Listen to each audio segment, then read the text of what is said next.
Ta arvas, et tal on veatu alibi. YouTube'i otseülekanne koos ajatemplite ja tõenditega. Ma sain just aru, et ma hakkan sõna otseses mõttes jooma ja roolis olema. Mängus muide, ma ei lahku täna õhtul majast. Aga on üks asi, mille see YouTuber unustas. Sinu interneti ajalugu ei kao kunagi päriselt. Ta näis olevat kodus ja mängivad Grand Theft Autot. Ja miski ei viita sellele, et sa oleksid selle seadme juures olnud kella 6 ja südaöö vahel. Ja kviitungid viitavad süngele paljastusele. Steven, te olete arreteeritud mõrva eest.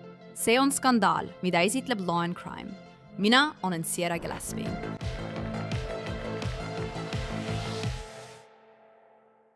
Pühad on tavaliselt aeg, mida veeta pere ja sõpradega, mõelda möödunud aastale ning hinnata hetki koos oma lähedastega. Ja just sellise sõnumi edastas YouTuber Stephen McCullough umbes 37 000 oma jälgijale 2022 aasta detsembris. Mul ei ole elus väga palju lähedasi, aga neid, keda armastan kogu südamest. Seetõttu oli täielik šokk, kui Steveni rase tüdruksõber, 32-aastane Natalie McNally, leiti oma Põhja-Iirimaa kodust jõhkralt mõrvatuna. Kuule, kas sa arvad, et ta on rase? Ja, ma näen, et ta ei saa hingata. Ja sa ütled, et tal on kõik korras? Olgu? Alguses arreteerisid detektiivid Steveni, uskudes, et tema oli vastutav. Kuid kui ta esitas veatu alibi, 6 tunni pikkuse YouTube'i otseülekande, välistati ta kahtlusaluste hulgast. Alles hiljem, kui detektiivid asja lähemalt uurisid, avastasid nad hirmutava tõe. Ta teatas maailmale, et hakkab 18. detsembril otseülekannet tegema. Sinu seadmes ei ole tegevust ajavahemikus 6-12. Tänane skandaal viib meid Lurgani, Põhja-Iirimaal suurde linna Armaghi krahvkonnas. Lurgan oli 32-aastase Natalie McNally koduks. Natalie perekonna sõnul oli ta sügavalt armastav inimene. Ta oli selline naine, kes oli alati vaid telefonikõne kaugusel. Ta oli oma sõprade ja pere jaoks olemas, kui nad vajasid lahutust. Keegi, kes toetas neid nii halbadel kui ka headel aegadel. Ja just sellega Natalie tegeleski.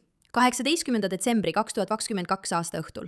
Natalie poissõber Stephen McCullough korraldas YouTube'is otseülekandekonto Vote Saxton 07. Kanalil oli üle 37 000 tellija ja Stephen tegi neile sageli otseülekandei videomänge mängides.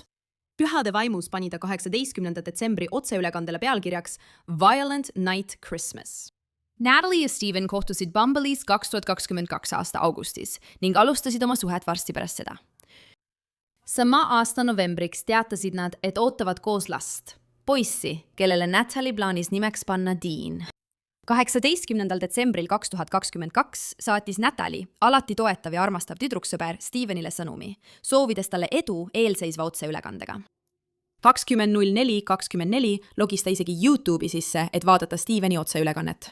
Ta nägi tõenäoliselt midagi sellist. On jõulud, see on koosolemise aeg, tead küll. Nii et kui ma pausi teen, siis kirjuta kellelegi kallile, tead küll, või sõbrale, või lihtsalt tead pereliikmele, kellele sa pole ammu kirjutanud. Võid lihtsalt saata väikese sõnumi ja öelda häid jõule, kuidas läheb. Võib-olla on see keegi, kellega oled tülli läinud. Või kellega pole lihtsalt ammu rääkinud, sest tead küll, elu tuleb vahele. Saada neile väike sõnum. Lähme. Häid jõule.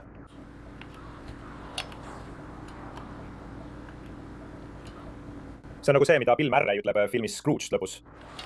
Tead, kunagi pole liiga hilja. Kas on keegi, kellele me helistame? Või kirjutada sõnum. Ma arvan, ma ei tea, saata neile sõnum. Kas see on õige viis öelda? Ma ei tea.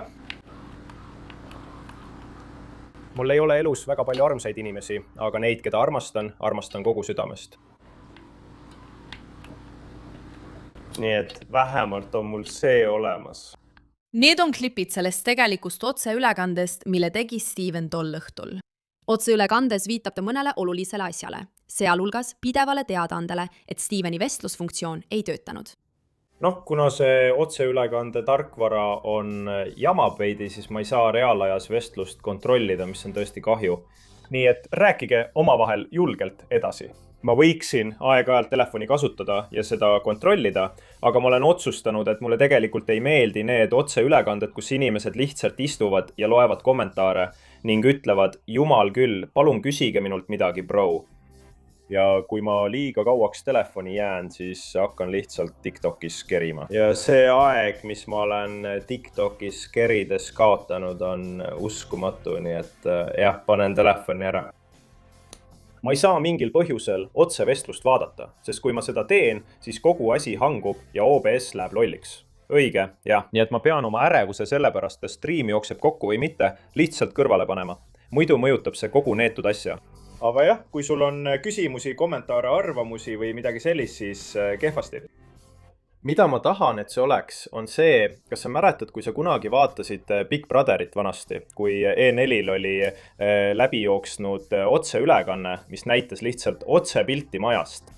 See saab olema umbes selline, saad vahepeal sisse hüpata, saad vahepeal välja minna, midagi sellist. Ja samal ajal keskendun mina lihtsalt mängu mängimisele. Kõik korras. See on tõesti oluline, sest kui loojad teevad otseülekandeid, saavad nad oma jälgijatega suhelda, vestelda ja kommentaare lugeda. Nad saavad neile reaalajas reageerida. Äge Steven ütleb, et tema vestlus ei töötanud sel päeval. Ta läheb isegi veel kaugemale ja lahkub mõne tunni pärast otseülekandest, et näidata, et ta teeb pausi. Igatahes olen tagasi 5 või 10 minuti pärast, minge võtke endale midagi süüa. Kas see kõik on lihtsalt ettekääne, et oma alibit tugevdada? Mõned teemad, mille Steven räägib, on samuti veidrad, sealhulgas politsei jõhkrus. Nagu ma hiljuti kuskilt lugesin, on viimase 12 aasta jooksul kaotatud politseijõudude hulk lihtsalt hirmutav. Ja pole ime, et kuritegevus kasvab. Sellepärast mulle meeldibki piirduda kuritegude tegemisega ainult videomängudes. Hoidke asjad lihtsad, sõber.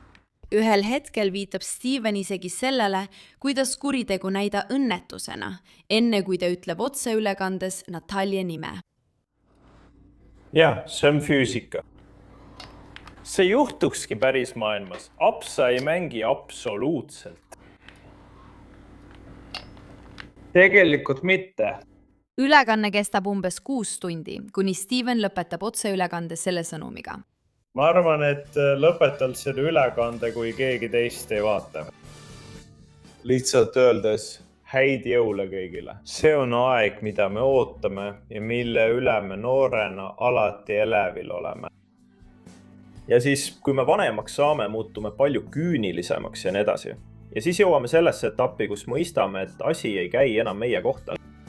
See käib noorema põlvkonna kohta. See on armastuse elus hoidmine ja selle edasi andmine. Ja ma arvan, et see on midagi, mida ma ootan rohkem kui midagi muud tõesti. Umbes 24 tundi hiljem, kui ta Natalialt midagi ei kuule, läheb Steven tema koju Lurganis. Ja just seal leiab ta tema surnukeha ja helistab hädaabinumbrile 999. Vabandus, kas patsient hingab? Ei! Ta on külm! Olgu! Kuulake, mis on hädaolukorra aadress, palun? Helistage politseisse! Kuule, kas sa arvad, et ta on rase? Jaa! Ma ei saa hingata ja sa ütled, et ta on lahe. Palun. Okei, kuula mind, ma aitan sind, eks? Ole minuga liinil, eks? Hästi. Hästi. Kuula, kui defibrillaator on saadaval, siis saada keegi seda kohe tooma, juhuks kui meil seda siin vaja läheb. Ütle mulle kohe, kui sul see on, eks? Kas keegi on veel sinuga? Mine ja too defibrillaator. Ei, vend on igal pool. Kuula mind, tegutsen süsteemselt ja aitan sind. Jää liinile, ma ütlen sulle täpselt, mida teha. Natali on rängalt pekstud, korduvalt noaga löödud, sealhulgas korraga kägiveeni. Kohtuarst tuvastab hiljem, et tal on mitu kaelaluu murdu, mis viitab sellele, et teda kägistati. Lisaks kõigele sellele leitakse Natalil nüüriesemega tekitatud peatrauma, mis tähendab, et teda löödi vähemalt 5 korda näkku ja kaela. Tragiliselt kuulutatakse nii Natali kui ka tema sündimata poeg Dean surnuks ning peagi algatatakse mõrva uurimine. Kohe hakkavad detektiivid uurimas Stevenit. Ta arreteeritakse üsna varakult, kuid vabastatakse kiiresti, kui ta esitab alibi. 6 tunni pikkuse YouTube'i otseülekande, mis suunab uurijad temalt kiiresti mujale. Sellel ajal mängib Steven Leinova poissõbra rolli. leinab avalikult Natali ärasaatmisel, teeb ja postitab mälestusvideo kaotusest ning juhib isegi uurijate tähelepanu tema endisele poissõbrale kui võimalikule kahtlusalusele. Sellegipoolest on mõnel detektiivil Steveni suhtes kummaline tunne. Nii et hoolimata sellest otseülekande alibist uurivad nad tema asukohta mõrva toimumise ajal ja jõuavad peagi õõvastava tõeni. Otseülekanne, mille Steven postitas Natali mõrvaööl, polnudki tegelikult otseülekanne. Tegelikult suutsid tehnikaeksperdid kindlaks teha, et Steven salvestas kogu selle loo ammu enne seda ööd, kui see avaldati. Kas mäletate, kui Steven väitis, et vestlus ei töötanud? ma olen üllatunud, et ma ei saa isegi oma telefoni kasutada, et vaadata otseülekande kommentaare, sest ma olen üsna kindel, et see mõjutab mu internetiühendust. Ja selle ülekandega. Nii et see on ju hea, kas pole? Asi polnud selles, et vestlus ei töötanud. Asi oli selles, et video oli salvestatud. Pole võimalik ette ennustada, mida vaatajad vestlusesse kirjutaksid, nii et ta lihtsalt teeskles, et see ei tööta. See tähendab, et kui Steven väitis, et läheb otse eetrisse, siis tegelikult võttis ta hoopis Natalilt elu. Alates pühapäeva 18. detsembri kella 4. Steven.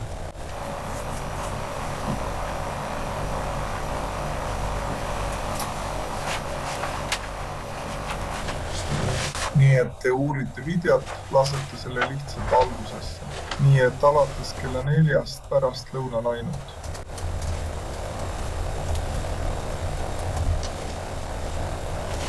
18. detsembril ta rääkis maailmale, et hakkab otseülekannet tegema kella 6 keskööni. Tal oli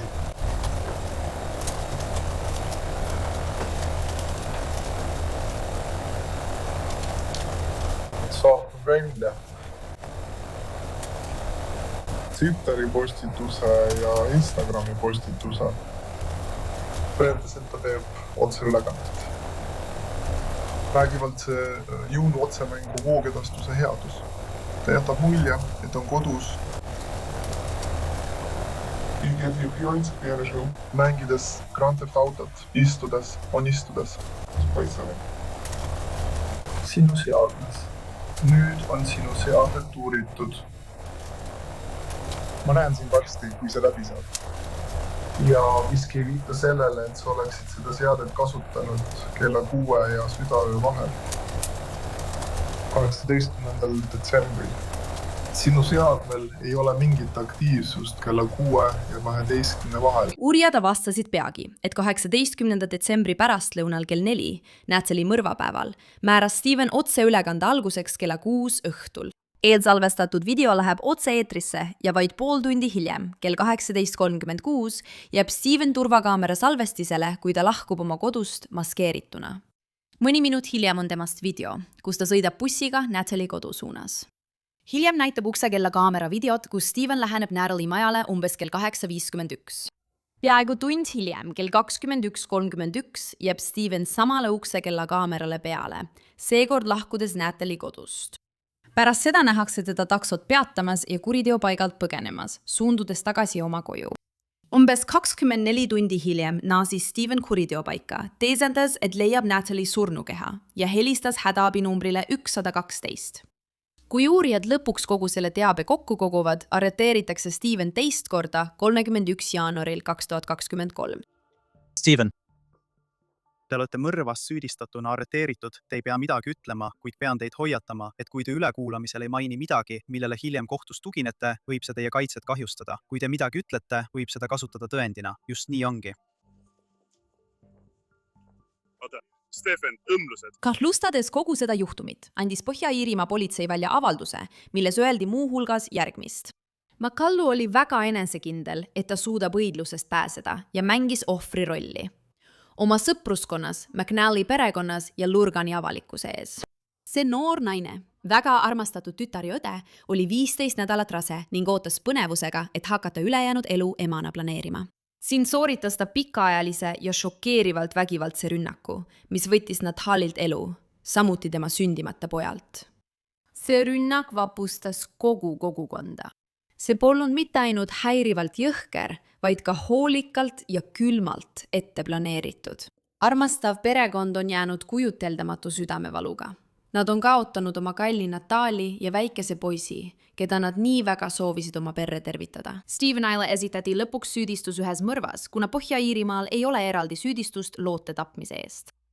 Steven ei tunnistanud end süüdi esitatud süüdistuses ning tema kohtuprotsess algas 16. veebruaril 2026 Belfasti kroonikohtus. See kestis umbes 6 nädalat, enne kui 12-liikmeline vandekohus jõudis üksmeelse süüdimõistva otsuseni. Selle aasta 3. juunil otsustas kohtunik, et ta peab vanglas kandma vähemalt 31 aastat. Olgu, nii et me teame selle juhtumi tulemust. Aga kuidas me siia jõudsime? Ma tahan sellesse kõigesse sügavamalt süveneda. Ja selleks kutsume tänase külalise. See on saatesõber ja rahvusvaheline advokaat David To De Fiore. David, tore siin näha, aitäh, et tulid. Skandaal nagu alati. Ja lähme nüüd ajas tagasi, enne igasugust karistuse määramist, enne igasugust süüdimõistmist. Alguses on meil see naine, 32-aastane Natali, ta leitakse mõrvatuna. Ja midagi, mida me tesielu kuritegude valdkonnas tihti ütleme, on see väljend. See on alati abikaasa, alati poissõber, alati partner. Kas sa arvad, et uurijad hakkaksidki kõigepealt lähemalt vaatama just partnerit? Ma arvan küll. Ja mis eriti tähelepanuväärne, ka süüdistatav ise teadis seda ning ta üritas tegelikult süü veeretada tema endise poissõbra peale, mis oligi osa sellest segaduse külvamisest, millega ta tegeles. Aga ta arreteeriti 2 korda, nii et alguses võeti ta kohe kinni, ilmselt pärast seda, kui nad jõudsid tema korterisse, kus surnukeha oli. Ja nad pidid midagi nägema, mis seda neile viitas. Kuigi ta väitis, et oli just tulnud ja leidnud ta, võis ta tegelikult mõrva toime panna. Ja siis tema, nagu te ilmselt juba rääkisite, kasutas seda viisi endale aliibi loomiseks. Ja siis ta arreteeriti palju hiljem uuesti, nii et politsei tundus olevat temale keskendunud juba algusest peale. Aliibi veenis neid alguses, et see polnud tema. Nad uurisid põhjalikult ka seda endist poissõpra, kellele ta näpuga osutas. Ja lõpuks viis see uurimine nad ikkagi tema enda juurde tagasi. Okei, me peame alibist rääkima, sest see on üsna hullumeelne. Sa mainisid seda. Niisiis, Steven, poissõber, arreteeritakse kohe. Uurijad arvavad, et see on tema. Siis ütleb ta. Oodake nüüd. Hoidke kinni. Mul on 6 tunni pikkune alibi. Ma tegin seda YouTube'i otseülekannet, nii et nad vaatavad ja ütlevad, okei, jah, vau, sa olid YouTube'is, sa olid otse-eetris.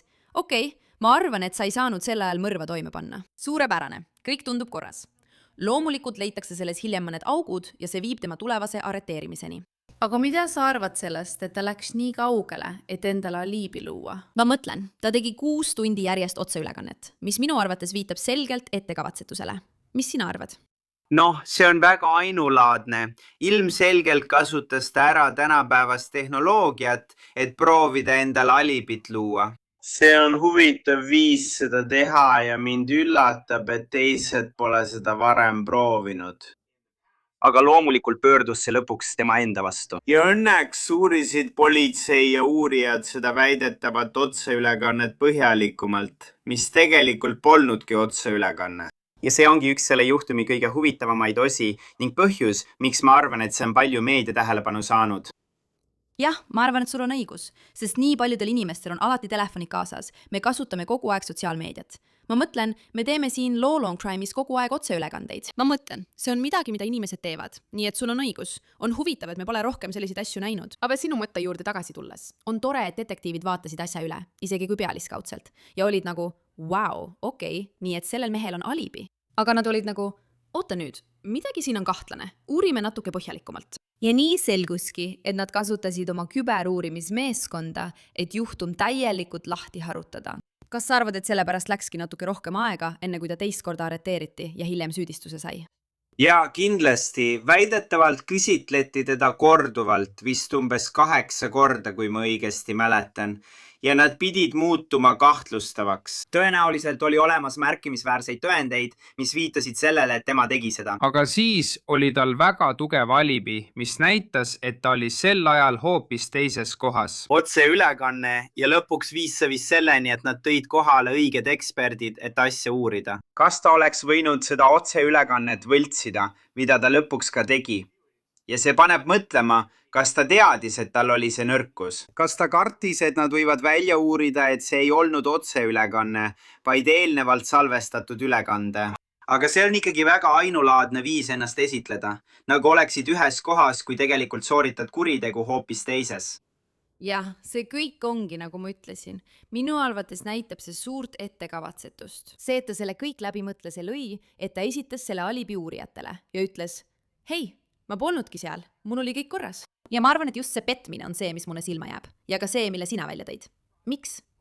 Paljud inimesed tunnevad selle juhtumi vastu tõesti huvi, sest meil on siin see ainulaadne tegul. Pani YouTube'is üsna tuntud ja see, et tal oli väidetavad alibi selle otseülekandega. Ja lisaks sellele pean ma veel kord ütlema, et see petmine siin, ma mõtlen see, et ta avalikult ütles, mu jumal, ma armastasin Natali nii väga. Ta käis tema ärasaatmisel, lohutas tema perekonda. Ta postitas sotsiaalmeediasse ja rääkis sellest tragöödiast. Ma mõtlen, kas sa arvad, et kui see lõpuks kohtusse jõudis ja kui sa oleksid olnud üks prokuröridest, kas sa oleksid sellele tähelepanu juhtinud? Fakt, et see mees, kes osutus mõrvariks, lohutas ka tema perekonda. Ja ma arvan, et nad kindlasti tooksid selle esile. Ja see oli kindlasti vähemalt sellest, mida ma lugesin, osa karistuse määramise otsusest, et see mõjutas talle määratud karistust. Kohtunik märkis, et ta oli käitunud nii, et teeskles leinavat teda, suhtles tema perega selle tragöödia üle, postitas sotsiaalmeediasse, kui kurb ta oli ja kirjutas sõpradele temast. Ma mõtlen, see oli täielik näitemäng ja ma arvan, et see mõjutas väga märkimisväärset vanglakaristust, mille ta sai. Jah, see ongi sellistes juhtumites nii hirmutav, sest kui juhtub selline tragöödia ja me kajastame seda kogu aeg, toimub mõrv, loomulikult reageerivad inimesed erinevalt. Me ei saa neid tingimata süüdistada, aga kui nad on koos perega ja sa tead, et nad leinevad kaotust, tunned neile kaasa ja siis selgub, et just nemad on selle teo toime pannud, siis see on nii hirmutav. Vähemalt. Ja kui me räägime sellest, kuidas Natali tegelikult tapeti, siis minu jaoks, ma mõtlen, kas sinu arvates prokurörid keskenduvad ka sellele. See viis, kuidas ta suri, tundub nii jõhker. Seal oli mitu noahaava, kägistamine, tugevad löögid pähe, nüri esemega tekitatud vigastused. Ja minu imu jaoks, kui ma kuulen kõiki neid asju kokku, tundub, et see oli väga jõhker ja emotsionaalne kuritegu. See ei olnud nii, et keegi oleks olnud snaiper, tead küll, jalgpalliväljaku kauguselt. Ja tundub, et kägistamine on väga intiimne kuritegu. See ei juhtu hetkega. Mis sa sellest kõigest arvad? Jah, ma olen sinuga täiesti nõus. Tead, kõigepealt see puudutab ka tahtlust.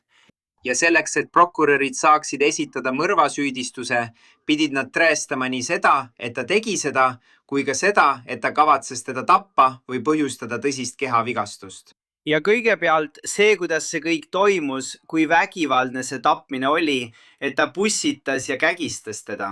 Ma mõtlen, pole mingit kahtlust, mida ta üritas teha. Lisaks näitab ka see, et ta oli eelnevalt endale alibi loonud, tema tahtlust. See, kuidas ta tema juurde reisis, kasutades viise, mille puhul ta lootis, et jäljed ei vii temani. Ma mõtlen, see kõik aitas tõestada tema tahtlust, aga kuritegu ise oli jõhker. Ja tead, osa sellest võib olla see, et Põhja-Iirimaal ja Ühendkuningriigis on tunduvalt raskem käsirelva saada. Ja võib-olla ta ei saanudki käsirelva. Kui tal oleks olnud käsirelv, oleks see võib-olla olnud vähem vägivaldne, kiirem surm. Aga võib-olla ta tahtiski aeglas surma. Ja mõnikord tead, kahjuks võib kuriteo toimepanemise viisist näha, et keegi tahab tegelikult vägivalda suurendada, sest ta on selle inimese peale nii vihane. Ja see on ilmselt ka see, mida vandekohus arvas. Oh jumal, just seda ma mõtleksin sellise juhtumi puhul, kui kõik faktid tema surma kohta on välja toodud. Ja midagi, mida ma ei taha, et siin unustataks, meil on 32-aastane naine, kes suri. Ja ta ei surnud lihtsalt. Ta mõrvati jõhkrat. Aga lisaks sellele oli ta tol ajal ka rase. Ma mõtlen, kas see on midagi, mis mõjutaks vandekohtunikke veelgi rohkem emotsionaalselt? Jaa, absoluutselt. Ma mõtlen, ta tappis sündimata lapse. Väidetavalt tema enda sündimata lapse. Jaa. Tead, ja kohtunik märkis ka, et ta kavatses seda teha. Ta oli teadlik, et naine oli rase. Ja see paneb ka mõtlema, miks ta tegi seda nii vägivaldselt, kui ta teadis, et naine kandis endas kedagi. See on tõesti kurb. Ma mõtlen, selle juhtumi faktid on tõesti häirivad. Ja me oleme palju rääkinud prokuratuurist, sest me teame, kuidas asi lõppes. aga kujutame ette, et talle on alles süüdistus esitatud. Me ei ole veel kohtuprotsessini jõudnud, aga me valmistume ja sina oled kaitseadvokaat. Millise kaitse sa üldse sellisele mehele välja mõtleksid? Noh, märkimisväärne on see, et ta ise ei andnud tunnistusi. Ja seega... Kuna ta otsustas mitte tunnistada ja ei teinud seda, siis tõenäoliselt tegi ta selle valiku. Või tema, tead, koos oma advokaatidega konsulteerides, sest ta ei tahtnud ristküsitlust. Siis on piiratud, millist kaitset ta saab pakkuda. Tõenäoliselt püüdsid nad lihtsalt prokuratuuri tõendites auke leida ja tead väita, et pole piisavalt tõendeid, mis seoksid teda kuriteoga. Ma ei ole kindel, kas kaitseadvokaadid püüdsid otseülekande juurde jääda või mitte. Kui nad seda tegid, oleks neil ilmselt olnud vaja, tehnikaeksperti, kes aitaks seda selgitada. Võib-olla oli seal midagi sellist, kus nad vaidlesid tehnoloogia üle. See võib vandekohtule segadust tekitada. Ausalt öeldes oli see minu jaoks segane, kuidas prokurörid suutsid välja selgitada, et see ei olnud otseülekanne, kui seda esitleti otseülekandena. See oli seotud sellega, kuidas andmetead jäävad otseülekandest maha, kui see on salvestatud, võrreldes sellega, kui see on otseülekanne. Nii et selleks oli vaja tehnikuid, kes aitaksid seda teha. Ja nad tõenäoliselt andsid tunnistusi, et seda tõestada. Ma ei tea, kas kaitse tõi oma eksperdid, aga nad oleksid pidanud püüdma selles vigu leida ja püüdma alibid säilitada ning lasta sellel kehtima jääda.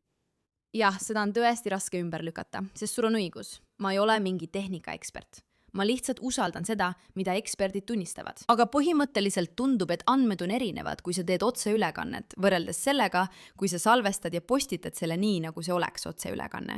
Ja see ongi nii paljude juhtumite puhul, mida me kajastame, nii keeruline. Kui on olemas mobiiltelefon, tead, saadetud tekstisõnum või su telefon registreerub kusagil, siis on sellist asja üsna raske ümber lükata. Ja ilmselgelt juhtuski siin nii, et ta mõisteti süüdi. Aga ma tahan seda sinult küsida. Sa mainisid, et Põhja-Inglismaal Põhja-Iirimaal, kus see juhtus, on tulirelvade omamine keerulisem. Inglismaal ka, aga see on juba eraldi teema. Niisiis, millised on siin veel erinevused? Kas sa arvad, et kriminaalõigussüsteem on Põhja-Iirimaal kohtumenetluse poolest üsna sarnane sellega, mida näeme Ameerika Ühendriikides? Kas see oli sarnane? Mis on sinu arvamus? See on väga sarnane Inglismaale, sest mõlemad kuuluvad Ühendkuningriigi koosseisu.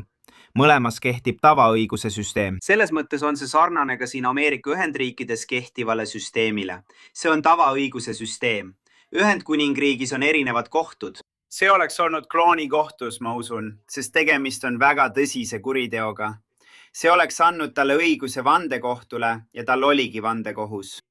Nii et protseduuriliselt erineb see veidi Ameerika Ühendriikide kriminaalasjadest ja sellest, kuidas need kulgevad. Kuid seaduse ja protsessi mõttes on palju sarnasusi. Jah, sa mainisid, et kui ta oleks enda kaitseks tunnistusi andnud, oleks see avanud võimaluse ristküsitluseks. Midagi, millega me Ameerika Ühendriikides oleme väga tuttavad. Ta siiski ei teinud seda. Siiski leidis vandekohus ta selles asjas süüdi olevat.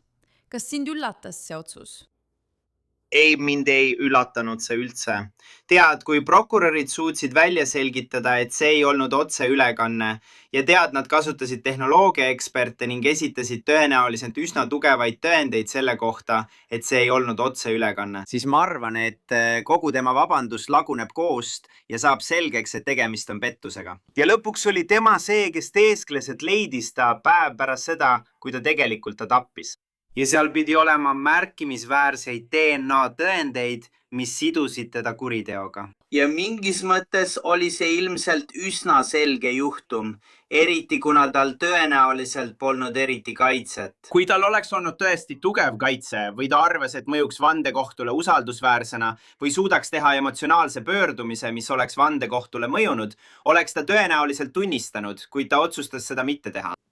Jah, seda on raske ümber lükata, kui meil on DNA, kui meil on mobiiltelefoni andmed. Tead küll, kui tal oli telefon kaasas ja see andis signaali teatud asukohtades. Lisaks oleme rääkinud sellest YouTube'i otseülekandest. Ma mõtlen, tema vastu oli palju tõendeid. Mind ei üllatanud ka kohtuotsus eriti. Ja ma mõtlen, kas sind üllatas see karistus. Nii et talle määrati 31 aastat vangistust. Ja siin Ameerika Ühendriikides sõltub see muidugi osariigist. Kas on võimalik surmanuhtlus või eluaegne vangistus? Eluaegne vangistus ilma tingimisi vabastamiseta, olenevalt sellest, mis see täpselt on. Aga sealpool tundub mulle, et iga kord, kui ma sinuga räägin, on karistused, mida nad saavad kuritegude eest, mille eest siinpool saaks eluaegse vangistuse ja ei pääseks kunagi välja, natuke teistsugused. Kas sa saad mulle selgitada seda karistust, need 31 aastat, mis talle määrati? ja ma mõtlen, 31 aastat on seal suur karistus. Ilmselgelt on seal natuke rohkem rõhku pandud sellele, et proovida inimest pärast kuriteo sooritamist parandada ja rehabiliteerida. Nii et karistused võivad mõnikord olla kergemad, aga see on väga tõsine karistus. 31 aastat. Ma mõtlen, ta on päris vana, kui ta vanglast välja saab, kui ta üldse välja saab. Ja tundub, et Põhja-Iirimaa üldsus oli rahul. Ma arvan, et ka perekond tundus rahul olevat. Ma ei näinud midagi, kus perekond oleks öelnud, et karistus peaks olema pikem. Kuigi ma arvan, et perekond tundis, et nemad said eluaegse karistuse. Teate küll, nad on tema igaveseks kaotanud. Oleme kaotanud sündimata lapse ja selle lapselapse, teate küll, kellest oleks saanud armastatud lapselaps vanavanematele. Nii et teate, ma arvan, et mingis mõttes nad võib-olla soovisid, et ka tema oleks saanud eluaegse karistuse, nagu nemadki. See konkreetne juhtum, ma arvan, teate. Kui ma kuulasin ja lugesin tema perekonna kohta, olen näinud palju postitusi tema õdede, vendade või vanemate poolt. Nad korraldavad Natali mälestuseks jalutuskäike. Teate, et tõsta teadlikkust perevägivallast. Sellisest juhtumist on lihtsalt nii kurb rääkida, sest see oleks olnud 100% välditav. See ei oleks pidanud juhtuma. Ja see on tõesti kurb. Need detailid, mida me täna pidime läbi käima ja arutama. Aga David Sifuri, ma tänan teid, et aitasite meil selle juhtumi läbi käia. Aitäh! Ja sellega lõpeb tänane episood. Scandaliga on praeguseks kõik. Kui sulle meeldis see, mida nägid ja tahad rohkem näha või minuga sotsiaalmeedias ühendust võtta, siis leiad mind näiteks Instagramist nimega Sierra Gillespie. Aitäh, et vaatasid tänast Skandaali episoodi. Nagu alati, olen teie saatejuht Sierra Gillespie ja kohtume juba järgmisel korral.